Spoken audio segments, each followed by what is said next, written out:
Welcome back to another episode of College Cash Corner, the podcast where we dive into personal finances. For today's episode, we're going to talk about taxes. I'm your host, Tara, and joining me today are Natalia and Victor. How are you both doing? I'm doing good. Fresh new year was a fresh new topic. Hi, Tara. I'm very glad to talk about this topic. Let's talk about taxes. I know I'm gearing up to do taxes. I do my own using like an online program type of thing. How about the two of you? Have you ever done taxes? And if so, how do you file your taxes? Do you have someone do it for you? Do you do it on your own? For me, I haven't done it yet, but I think this year I'm gonna have to. It's gonna be an experience. All right. Do you have any plans of how you're going to do it? Are you going to hire someone? Or are you going to do it on your own? Or do you do it with family? I'm asked my uncle. He knows how to do it. How about you, Natalia? Well, I didn't work during my first year here in the United States, but I need to file taxes because I'm an international student. So it was actually a very easy process, and the International Student Office helped me in all this process. And as international, I will ask them again for this year.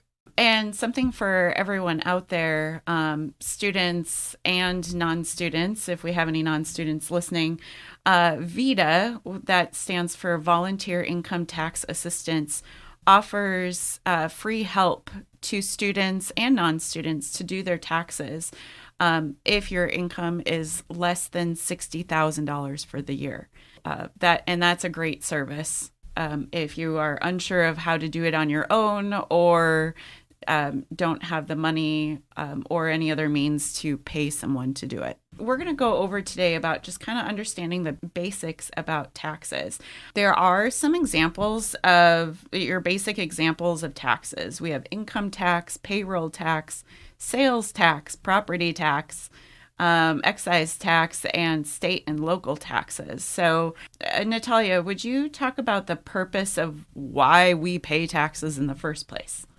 Of course, yeah. Well, mainly it's because we provide revenue to the federal, local, and state government to pay for things and services such as the federal defense, social security, and Medicare, healthcare programs, education, infrastructure, transportation, and law enforcement, public safety, and more. Mm-hmm. It's all the federal, local, and states services are funded by the taxes. In a perfect situation, you want to have a refund with your taxes and you want owe in your taxes. In a perfect world, it would end up zero. Like you over the past year, you have paid in taxes exactly what you were expected to pay, and the government wasn't holding on to any of your money interest free. But everybody, uses their tax situation for different purposes and in different ways. A couple of things that I think a lot of people don't realize when they pay their taxes is that those social services that you're paying for, like one of them is the public library. The use of a public library and their services, you're paying for those in with your taxes. Therefore, why not make use of these places that our taxes are paying for? Just like what we talk about here at school, when you pay your fees, when you pay tuition, and there's these fees that you pay, it's paying for different programs or services that the school provides. So why not make use of those services? The Vita program is actually has a space on campus for helping you with your taxes. Let's move on to the process of, how do you file your taxes or how do you do your taxes? Right. So first, calculating and knowing your total income. This includes all the sources of income, such as your wages, salary, business income, interest, dividends, and other taxable income. You can see this on tax forms that you receive based on the work that you are doing. So the most common tax forms are the W-2, the 1040, and the 1099. The W-2 form is what employers give to employees. It lists the employee's salaries, wage, or other compensations as part of their employment relationship. For the form 1040, is filed out by U.S. citizens that met income and filing requirements. Depend tax payers and if you have a foreign income or you are self-employed. The Form 1099 is filed out by for the Form 1099, which usually are independent contractors, freelancers, self-employed individuals. And it might also report other type of income like rent, royalties and prices, and those receiving income, dividends, and proceeds from investments.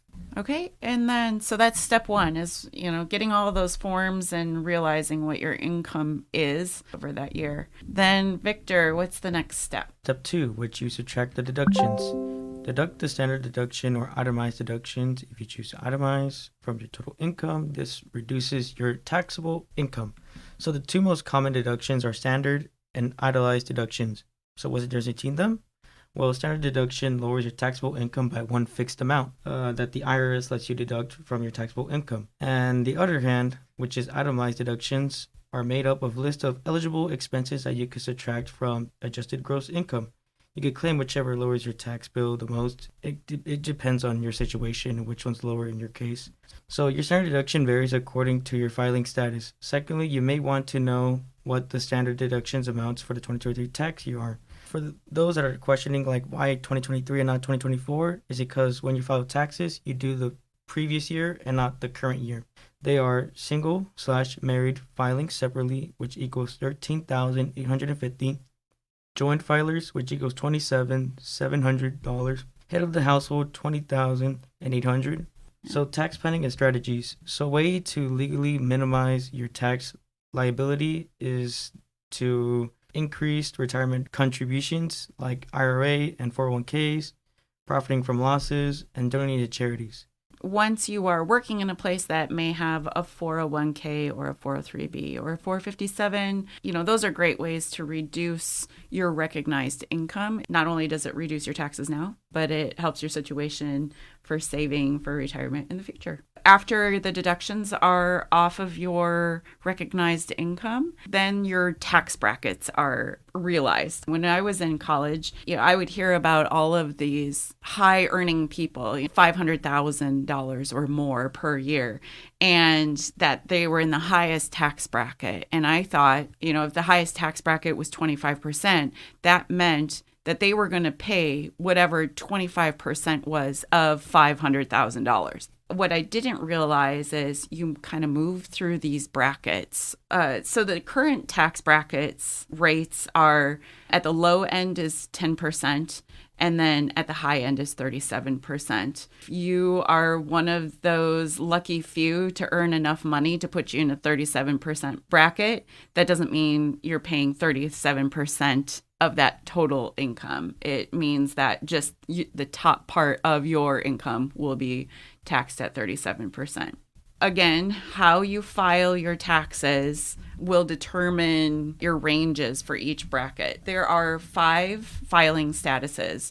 You can file as single, married filing jointly, married filing separately, head of household, or you may file as a qualifying widow or widower, meaning you have a spouse that has passed away. A taxpayer may be able to claim more than one filing status, and usually the taxpayer will choose the filing status that results in the lowest taxes paid. Well, let's say you made $22,000. Filing singly, and you decided to go with the standard deduction, which is $13,850. I'm just going to round that up to, let's say, $14,000, right?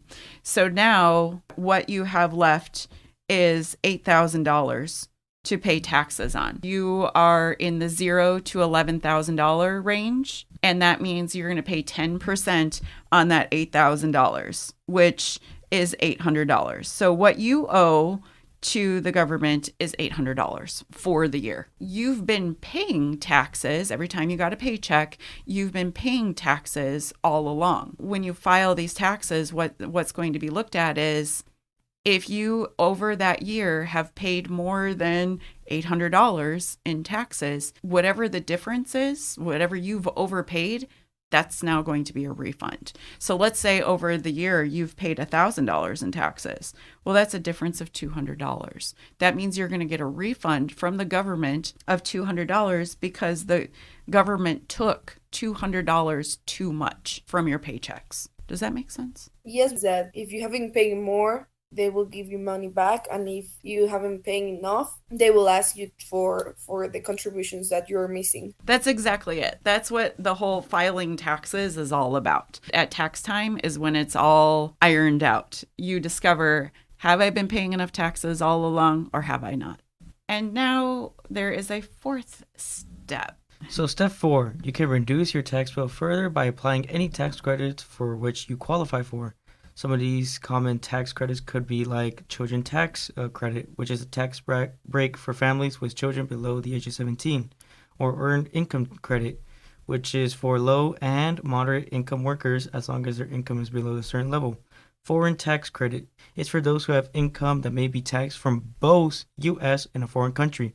The next one is American Opportunity Tax Credit for qualified educational expenses paid by or on behalf of an eligible student for the first 4 years or higher education. Lifetime Learning Credit for a broader range of educational expenses for undergrad, grad, and non-degree courses. Retirement Saving Credit to encourage low and moderate income taxpayers to save for retirement.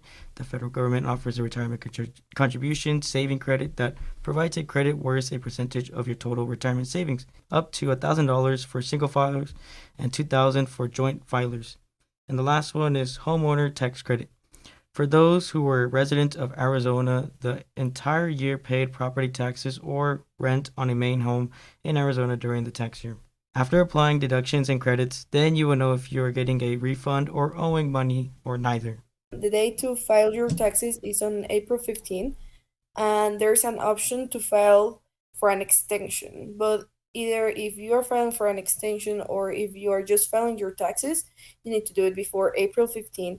And if you are filing for an extension, you will need to do it on the IRS website. You can see the description of this extension and the steps to do it. Everyone can apply. You just need to do it before April 15. If you are filing for an extension, you will have until October 15 to file your taxes from the previous year. And there is 2 ways to file your taxes: e-filing and paper filing.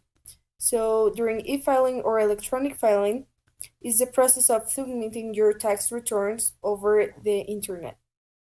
And sometimes there is a fee for filing this in this way.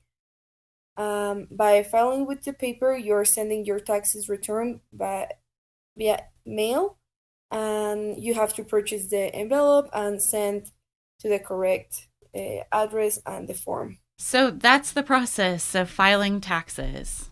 Now, like anything that deals with money, there are always scams and identity theft that can happen. So what can we do to protect ourselves from these things? So first of all, you can file your taxes as early as you can. We are aware of common tax scams such as fake IRS calls demanding for immediate payment. Also, use a secure website and a strong password. Use reputable and licensed tax preparers and platforms, such as the beta services offered at MCC. After going through all of this, do either of you have final thoughts about taxes? But it's actually very simple. It's a very standard process, and just informing myself and learning about this topic make me feel more comfortable. That we have to pay a lot of taxes. It's insane. Yeah. Like income, payroll, sales, property, state, local, federal, a lot more. It's a bunch. Yeah, it's not just income tax. Yeah. Yeah. It's just like that one saying. Oh, there's 2 guaranteed things in life: death and taxes. Yeah, that's a funny way to think about it. And another way is probably like for federal, it's like a yearly subscription to live in the U.S. Yeah. This is true. I hadn't thought about it that way. So, this concludes today's episode of College Cash Corner. We want to express our gratitude for tuning into this episode. Before we wrap up, we want to emphasize that the financial literacy team is here to provide support and guidance to MCC students on their journey to improving and maintaining their financial knowledge. You can find us on MCC's financial aid website by clicking on the financial literacy section on the left side. There, you can schedule a one-on-one appointment with us, access a free cash course account, stay informed about upcoming workshops and events, and explore additional financial resources that are available to you. Until we meet again, remember to be mindful and make wise decisions when it comes to your finances. Take care, everyone.